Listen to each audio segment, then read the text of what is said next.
Өзүнүн жарым кылымдык өмүрүн жол чарбасына арнаган Капар Камчыбековго бүгүнкүдөй кар сынсыз жаап, бийик ашууларда абалдын ордошу көнүмүш эле көрүнүш.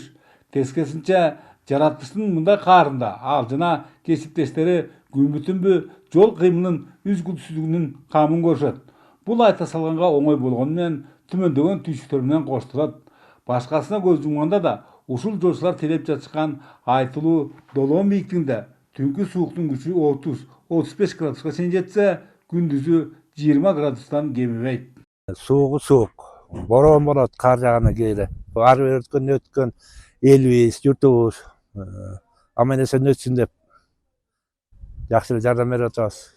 Начальнигибиз болсо вагонубузду бүткөзүп берди. Отун суубуз бар, тамак аш бар, жасап берет. Баркы айлыгыбызды гана кичине көтөрүп берсе жакшы да. Аталган мекеменин адистери өздөрүнүн ат башылык кесиптештери менен биргеликте ошондой эле деңиз деңгээлинен 3000-4000 метр бийиктиги Кызыл Бел, Ак Бейит, Түзбел, Торгар ташууларындагы кыймылды жөнгө салуу менен алек. Кардын тынбай жаашынан жол тайгак. Мунун кесепетинен жолчулар 3 күндөн бери уйку көрбөй, баардык далалат унаа тыгындарын жаратпоого жасалууда. Оңдой берди болуп, ишкананын механикалык паркы кубаттуу техникалар менен толукталган. Андыктан учурда бир кездегидей ишти ордуткон жагдайлар байкалбайт. 10 жыл мурда техникалар азыраак болчу, азыр көбөйүп келатат.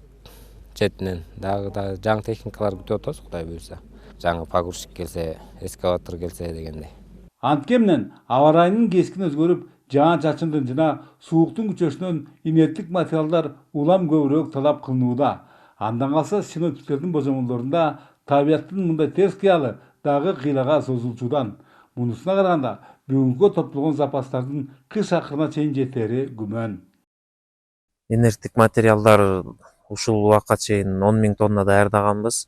Буга чейинки кар жаагандыгына байланыштуу дагы инерттик материалдарыбыз азайып, азыр кошумча даярдоо иштери жүрүп жатат. Долоон ашуусунда кар тазалоочу атайын техникалар 4 единица бар бизде. 4 единицанын азыр 3-өө жүрүп турат, бирөөнү ремонт кылып атабыз. Эске салсак, Бишкек-Нарын Торгар трассасынын Кызыл Бел жана Долоон ашууларында бүгүнкүгө 4500 метр куб инерттик материалдар топтолгон. Бирок кардын калың түшүшү анын толук өлчөмдө жетпестигин тастыктоодо. Чындыгында жол шыдыры биринчи кезекте өзүбүздөн.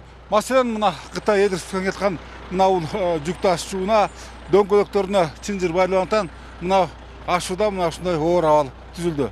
Бул жеке эле өзүнө эмес, ошондой эле жерде каттап аткан башка унааларга дагы чоң тоскоолдуктарды жаратууда. Бөлөкбай Шеримбеков, Айдын Төлөбеков, ЛТР Нарын.